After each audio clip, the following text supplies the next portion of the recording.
back at WNST, Towson, Baltimore, and Baltimore Positive. If you're watching that on our YouTube, you'll see that I got my Fadley shirt on, and we're trying to get the city open for business from everywhere from Fadley's over to Coco's and down to Fells Point and everywhere else. We cannot wait to get back to Fadley's and to honor them. I'll be picking up some more of that delicious rockfish and bringing it home with the white wine and the butter and the capers, stuff that's making Don Moeller's wife all jealous about my cooking and my rice pilaf.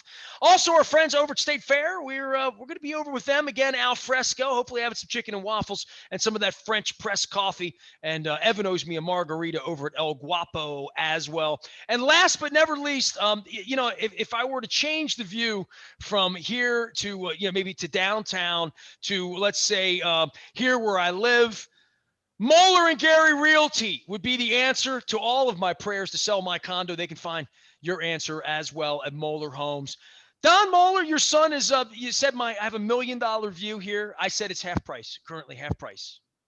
Well, there you go. Can't get a better deal than that, can you? And boy, what a show we have today, Nestor. I mean, we've had some icons on Baltimore Positive, but today we have I don't think it's much of an exaggeration to say a legend in the history of the state of Maryland. It is an honor to welcome Larry Gibson, law professor, political organizer, author, historian, professor at the Francis King Carey School of Law at the University of Maryland. Larry, hard for me to believe, been a law professor for almost 40 years there now? Yes, it's almost 50 years. Almost 50 years. Next year will be 50 years. 50 years. So you're not the new kid on the block in the faculty lounge anymore. I'm the senior faculty member. I've been at Maryland since 74. Larry, all these years, we still haven't solved justice in this country, have we, huh? We're getting there. Well, Larry, we're going to get to all your work on Thurgood Marshall. But before we do that, I want folks to get a sense, not all of our listeners are folks that live and breathe politics and pay attention to Maryland politics. You've been doing this for a long time. You've been fighting. I love the word Nestor uses, justice. You've been fighting for civil rights. You've been in the streets. You've done it all. Take us back to Larry Gibson, the little boy, and how you got this fire started to battle for justice all these years. Where did that come from in your childhood? Well, I grew up here in Baltimore, in a very segregated Baltimore. And my family was poor, so we moved often. I frequently say I had to fight my way into many neighborhoods. And some of these were small Black enclaves surrounded by white areas. And so some of the some incidents grew out of that. For example, my job through high school was setting pins in a bowling alley. I never set pins in a bowling alley in which I could bowl as a customer. I got on the streetcar and got off of it at 33rd Street in front of Boulevard Theater. Never could go there. Went to City College. My classmates would talk about places they'd gone that I couldn't. So once I got to Howard University, this was sort of the beginning of the civil rights movement, and I just jumped right in. Just remarkable. You jump right in. You have, I think for a lot of our younger listeners, I know for my grandchildren, when they hear, and it's so important for them to hear it, when they hear you say, I could set up the pins, but I couldn't bowl. I know you, I could work at the theater, but I couldn't go to the theater.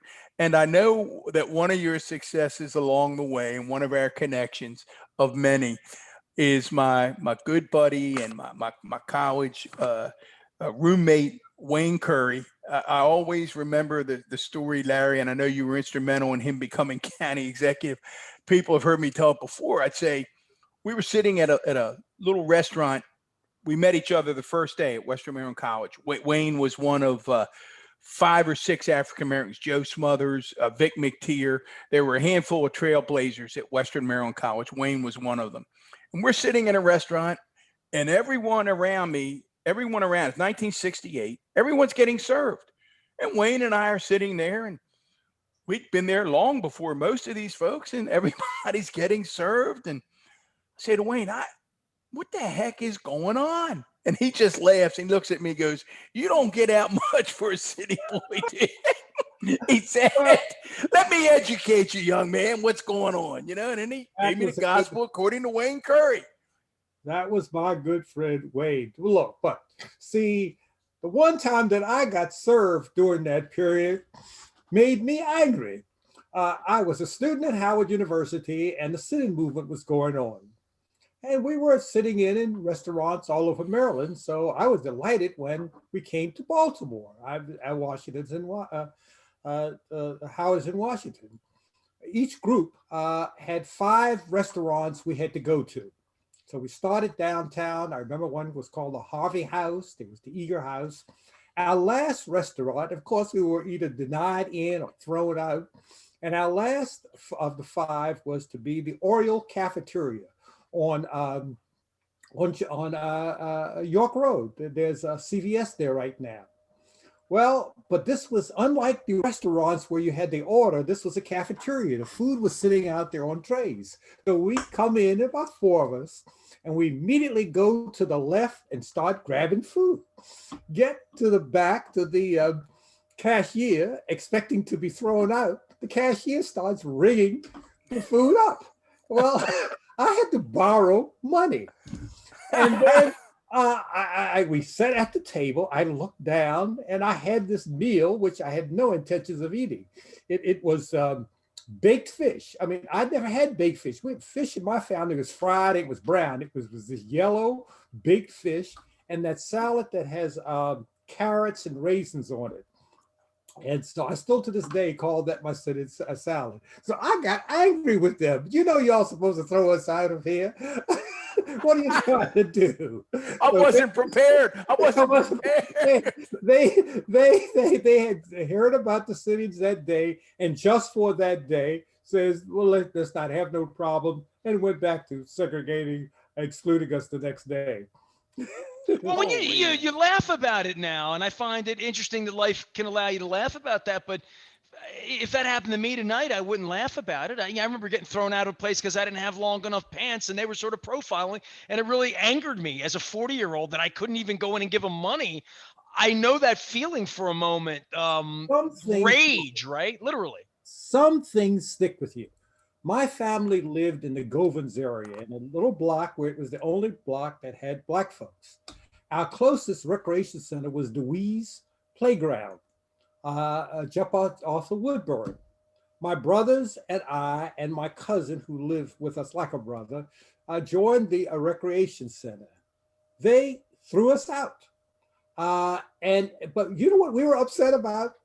At the time they kicked us out, we were at the top of the ping pong and the pool tournaments in 2 age groups. That's what we were upset about. So hang on, they kicked you out. You were allowed for a while, or yeah. And then they decided they didn't want it.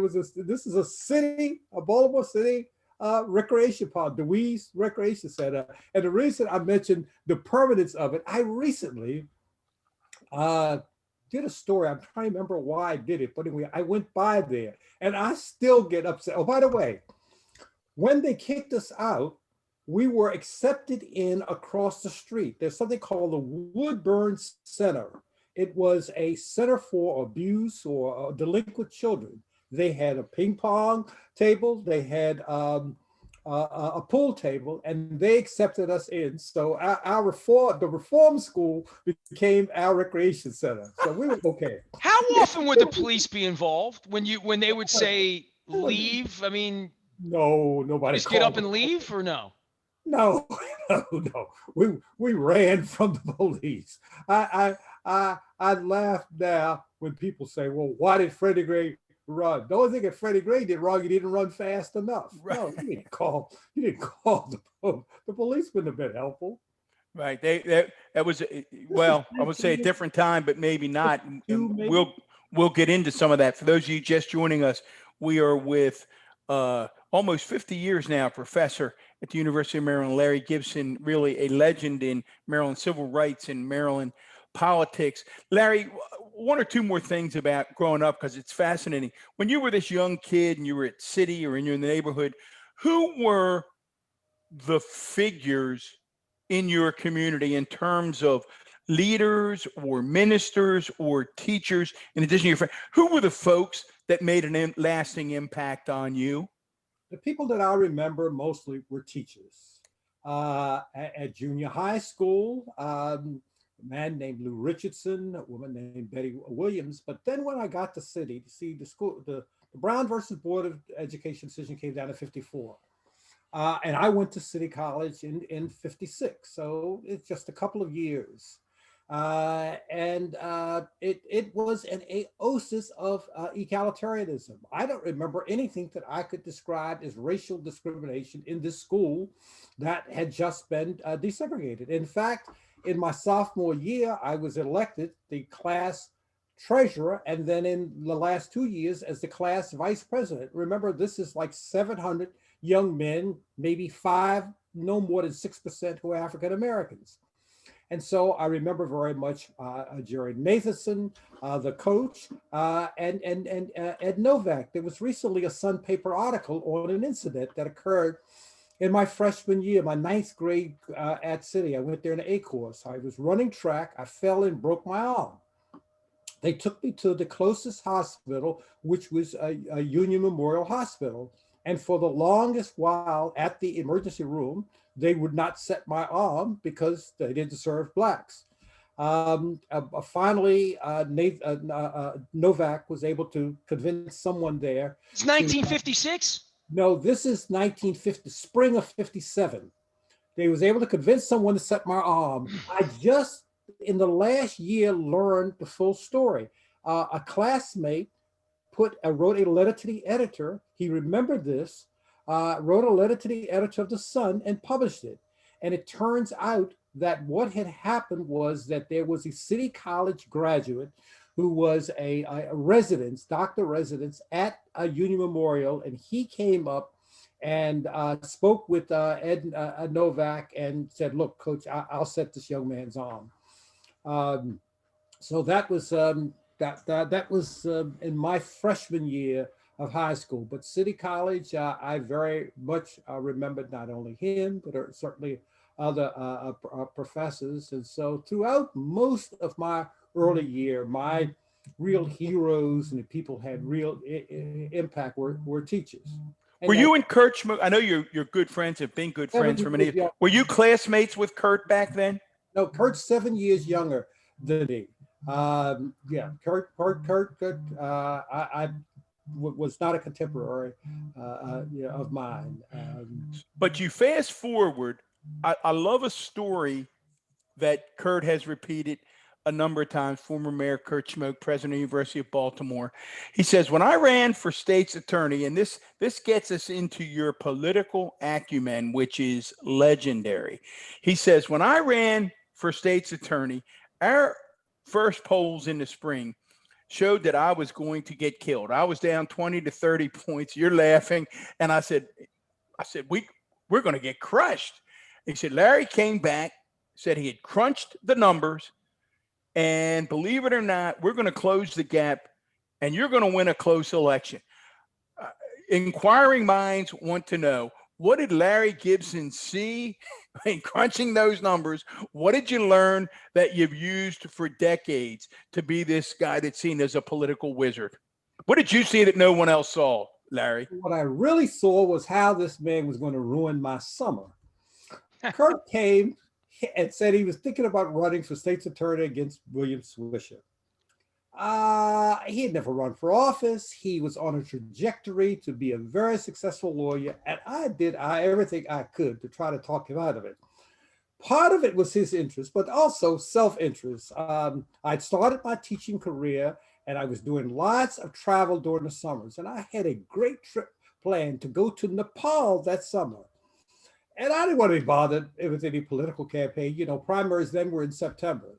So part of it was his self-interest, but part of it was my interest. But once he decided to run, well, I couldn't let him lose. And so that's a basic rule, right? If I'm in, let's win. You know what?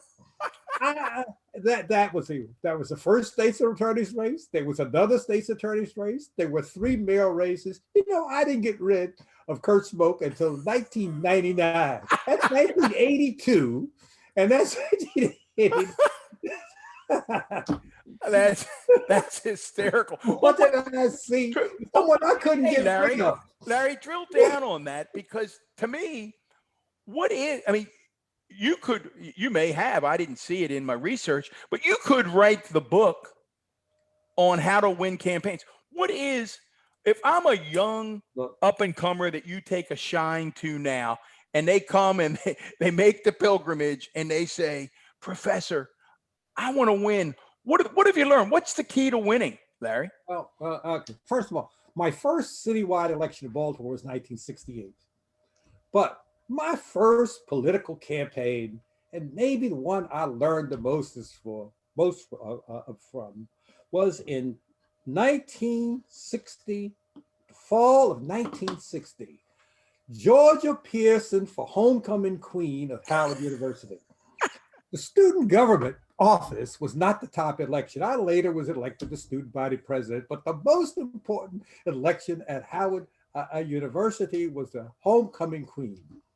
And what I learned in that election, actually, we did not elect, there's a tradition at Howard. The homecoming queen was always coming from 1 or 2 sororities, AKA the sorority of the current vice president or Delta Sigma Theta. Right. Well, that's about it, right? Okay, yeah. But here's what we figured. I was in a freshman dormitory. Howard had a high attrition then, so a lot of people weren't going to be sophomores or juniors. They'd lost. But for the first year, the largest group of people were the freshmen.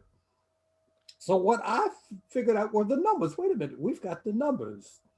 We almost won with Georgia, but by the second year, we were sophomores, and we still elected a non-fraternity young lady there. And what that was about was putting together, I guess the word now is coalition, groupings of folks whose interests are not, their focus is not the same, but they're willing to come together for a common objective. That was what we did at Howard University. That's what I did in 1968 with Joe Howard's election.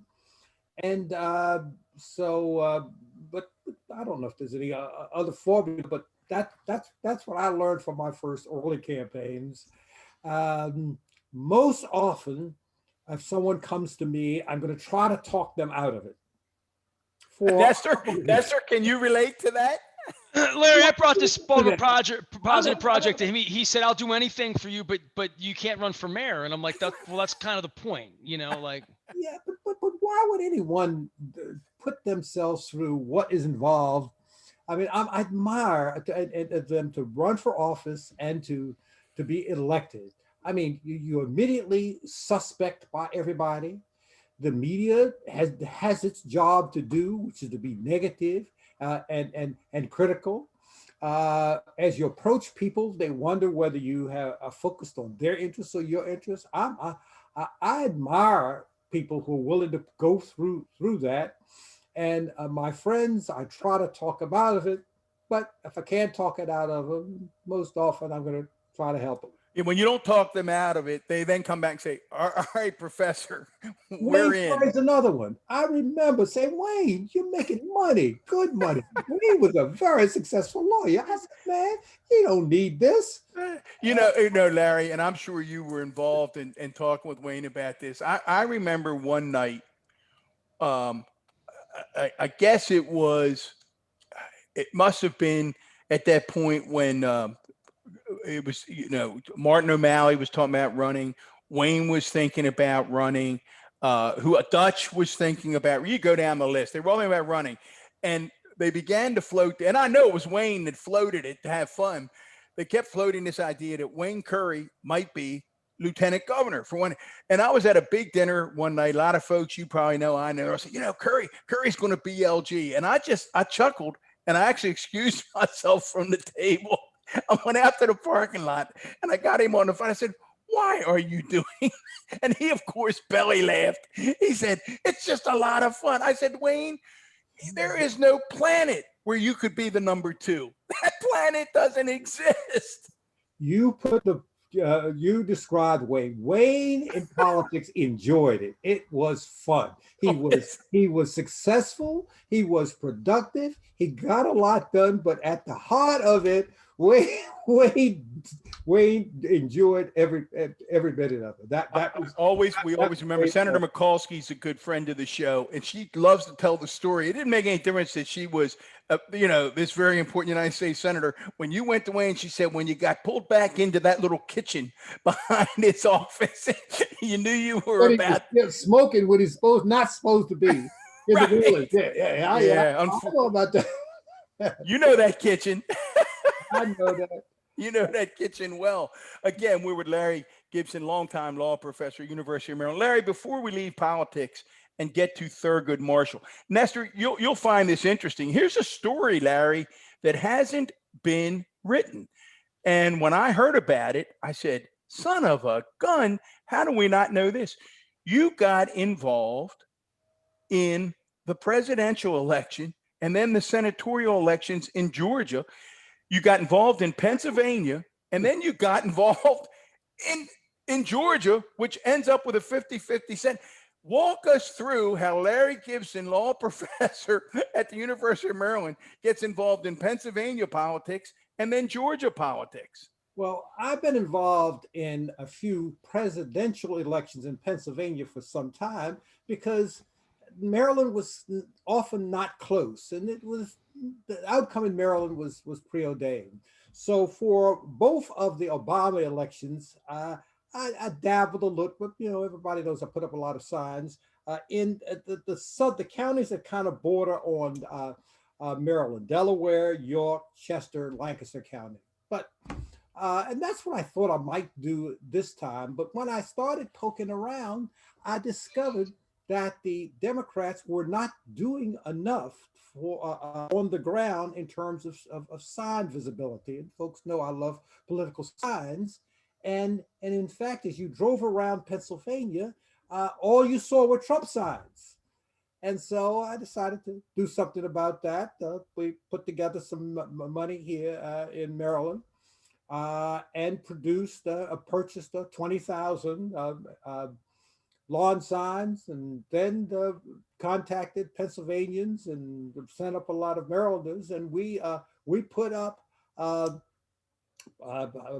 and Harris signs in 19 Pennsylvania counties, thousands of them, and they now that was a real sign war there because Trump already had the edge, and when we would offer them 1,000 signs, the Democrats, they were shocked. Are you going to just give us? What do we have to do? All you got to do is come down here and get them. And then we also sent our own crews around, and that worked. And there was one county, Lancaster County. The reason that the Republicans were visually dominant is the Democrats were selling the signs to people, and the counties were often using them to raise money. There was one county chair, the chair of Lancaster County, who basically turned down the signs and said, well, this is our fundraising mechanism. So I didn't sign a cruise up there. I went up there myself and others and plastered Lancaster County. So that was the Pennsylvania thing. Now, wait a minute. Is Larry Gibson out putting up signs Absolutely. in Pennsylvania? Absolutely. Yes, all of it. Yes. I mean, Nestor, you got no words. This is where I jump in Nestor's before like we get to glazing Thurgood over. Marshall and just say, right at the border, you go up Route 1, you go right, when you go from Maryland on Route 1 into Pennsylvania, the road changes. Whatever, one is light, one is dark. I began right there. I went all the way through Harrisburg, up there. Where's the prison? Lewisburg. Down that there's what's that river? There's Route 15. That's all the way down. I did it on a Sunday morning, and it was a Sunday morning because I knew that they would probably then be up until, and it rained for a couple of days, which was good. So I plastered Route 15 all the way down to Harrisburg. Then made a right turn at Harrisburg, came all the way over to Hershey. And then I spent a half of a day in Lancaster County where the Democratic Party chair had told me, well, we got our own signs we're going to put up here. There was nothing visible up there but Trump signs. So that was Pennsylvania. Larry, going back to your experience in the 50s and the 60s and living through all of this, being a little more senior than I, did it shock you that something like Trump happened in this country as a pendulum to Obama? No, not as much as it has shocked others. The I knew that there would be a fairly strong reaction to a lot by a large number of people to the visual of this intelligent, bright black family occupying the White House because I'd seen it with Kurt Schmoke as mayor. This is Kurt Schmoke's credentials, everything that anybody would want. But at no time did he get more than maybe about 28% of the white vote in Baltimore. And the reason is that there, unfortunately, is a significant number of people who are threatened that their image of their self-worth is tied up into race. And the image of an articulate, bright black person, particular man, in their mind diminishes them, is threatening. And I knew there would be the reaction. Of course, the immediate reaction to Obama was the Tea Party, but remember this that was just it was going to take some strong form. And so now we Well, all of it was a front for racism, right? Like all the literally. part of it is let's take the Civil War. At no people we say people vote their interests. No, people have never voted their economic interests. At no time was it in the interest of the average Southerner in the Civil War to promote slavery. Their wages were held down. There was a Southern oligarchy that owned a lot of stuff, but to the average person, slavery was against their economic interests. But Lyndon Johnson said that if you can convince someone that they are better than another group, in this case, he said, you convince a white man that he's better than the most elevated African American, you can pick his pocket and do anything and get anything from him. And now the Republican Party understands that they do lots of things that are damaging. Can you imagine states throughout the South that have terrible health problems turning down money from the federal government? They would rather die and return money to the federal government rather than take it because it's coming from Obama. So I unfortunately recognize that, but I also recognize that that is not universal. Throughout my life, that has become clear. I mentioned at City College. In a few years after Brown, 600 overwhelmingly white students elect me as the class president. And I had a fantastic experience there. And you still couldn't get a meal in Govins, right? Still couldn't get a meal at Govins. The little things, yes. Not only at Govins. To get to the streetcar to number 8, I came up Glenwood Avenue, and right there on the corner was a drugstore that had a counter, that lunch counter that would serve blacks, owned by the family of a City College classmate. And then so yes, but it was this was not universal, quite the contrary. My early influence, Jerome Nathanson, my track coach at City College, a fantastic guy. And throughout, and in this book that I am currently writing, we're going to get to Thurgood Marshall. I'm just finished the Oklahoma chapter, where I point out that although that there were these extreme negative things taking place, there were a lot of good, right-thinking, courageous white people. And there's always been this balance. There's evil and there's good, and we just have to do what we can to help good. Well, Yeah. speaking of that, Larry, again, we are going to get to Thurgood Marshall because he's, I think, one of the most compelling figures in American history, and no one knows more about him than you. But before we leave this political topic, I've always been an optimist, but I guess so much, so much of the last few years has made me, more pessimistic. And leading up to January 5th, I kept saying to my wife, she was so excited about Reverend Warnock and John Ossoff, and we could get to a 50-50 Senate. And this was before we knew how difficult Joe Manchin and Kristen Sinema could be.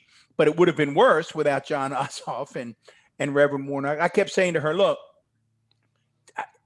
I appreciate your enthusiasm. It's really great. Just understand, we'll probably get to within 3 or 4 points, but we're not going to win either one of those Senate seats. It's still Georgia. We're going to lose both of those seats, and we'll have to do what we can with the minority in the Senate. They both win. They get very little time to celebrate their victory because less than 24 hours after that January 5th election, we have an insurrection. But what did Larry Gibson see that led him to believe they could win and led Larry Gibson to say, I want to be a part of it? And tell us how you got involved in Georgia. Okay. First of all, I had no intention originally to do so. After the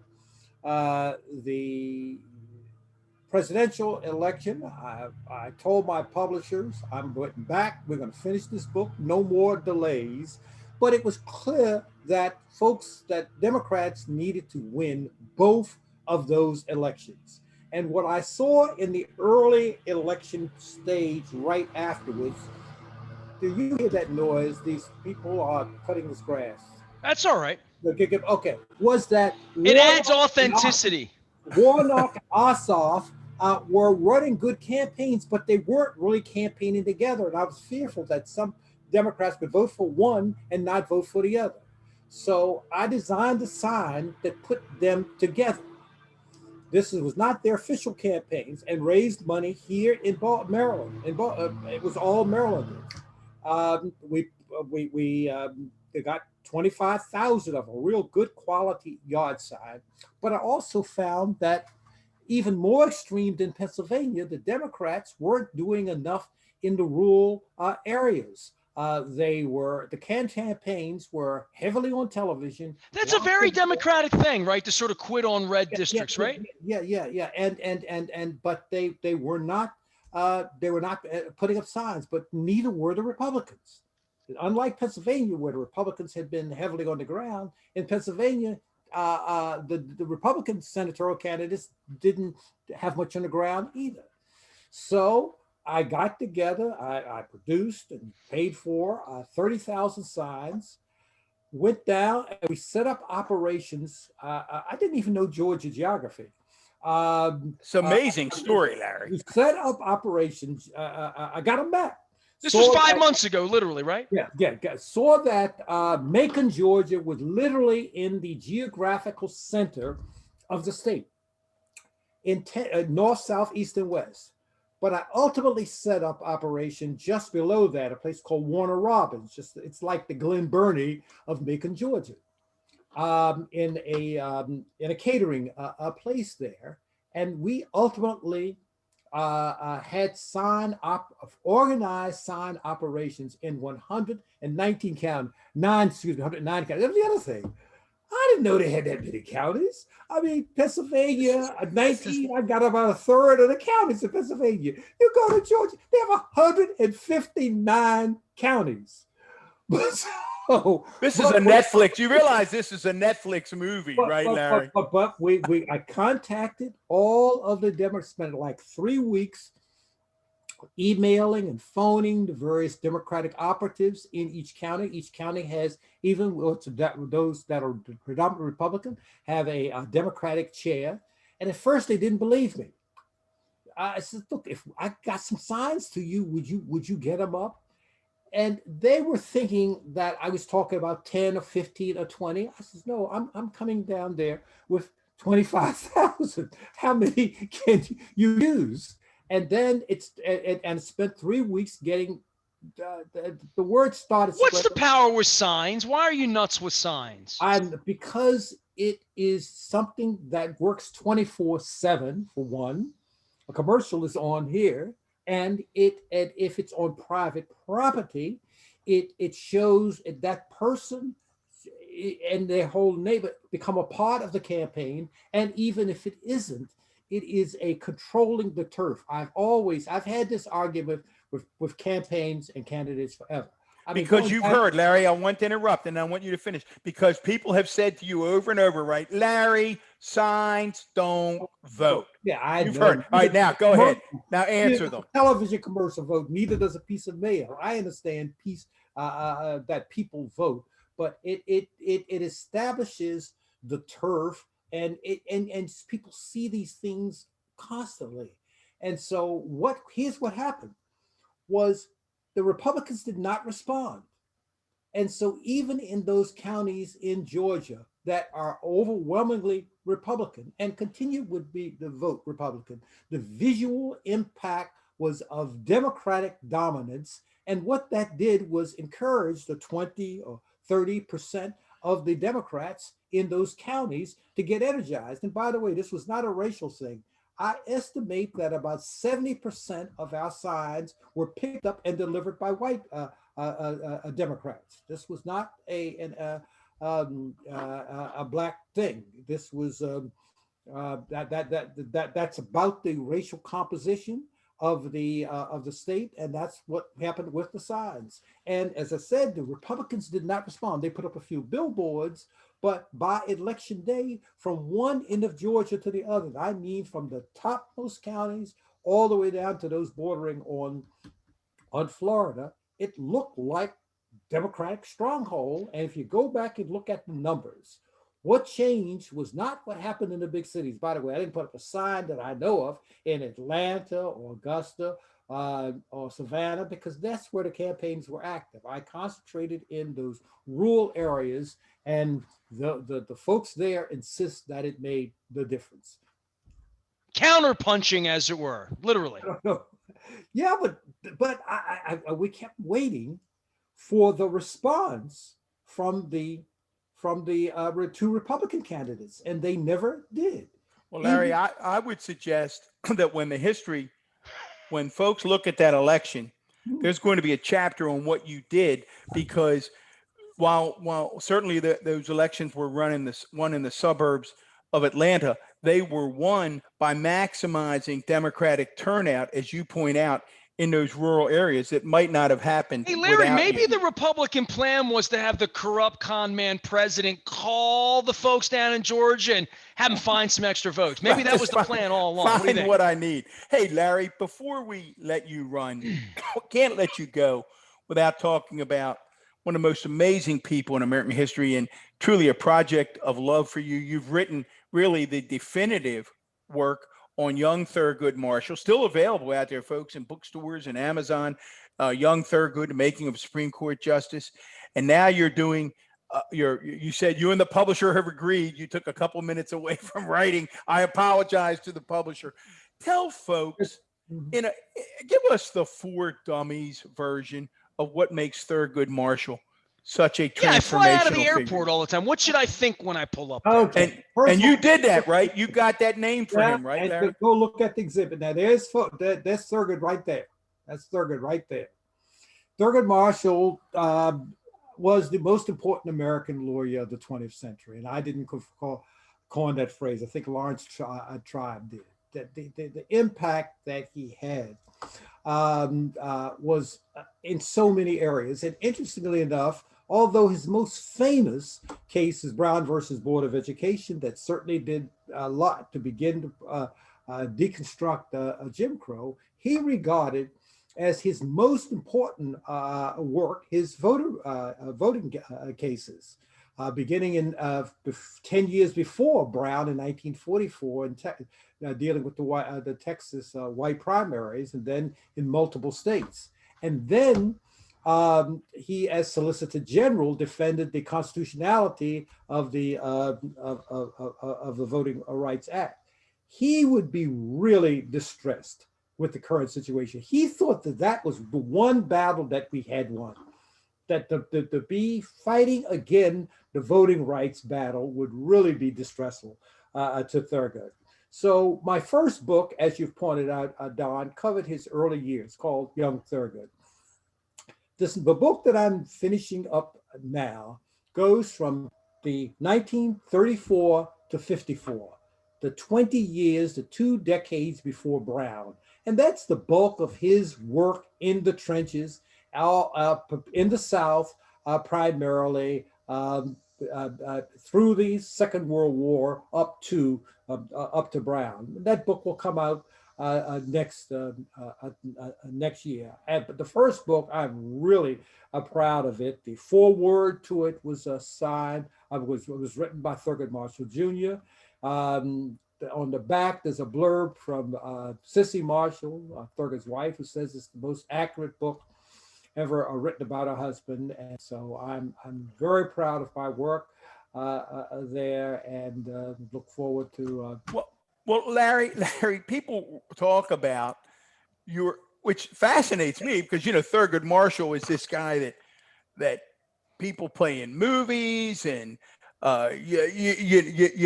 he's bigger than life. And they say, well, Larry and Thurgood had this special relationship. And then there's this anecdote where you get him out of bed one night and he's in his pajamas, and I want to see if this is true, and you're asking him to come to Baltimore and help School Superintendent Roland Patterson. You're getting Justice Thurgood Marshall out of bed. Is that urban legend, or is that true?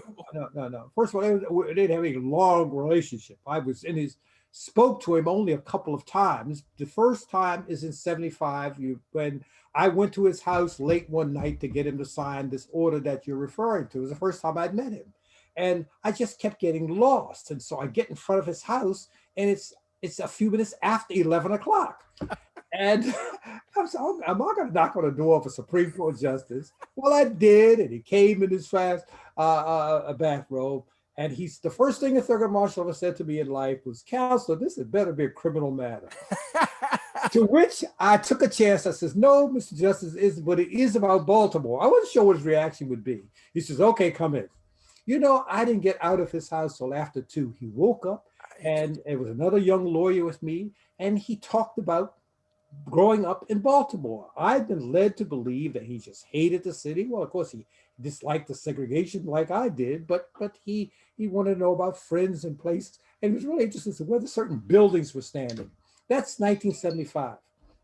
My last time encounter with him was 10 years later.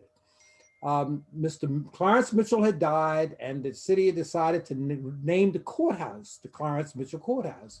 Thurgood Marshall, then on the Supreme Court, came to the ceremony. Afterwards, there was a luncheon in the courthouse.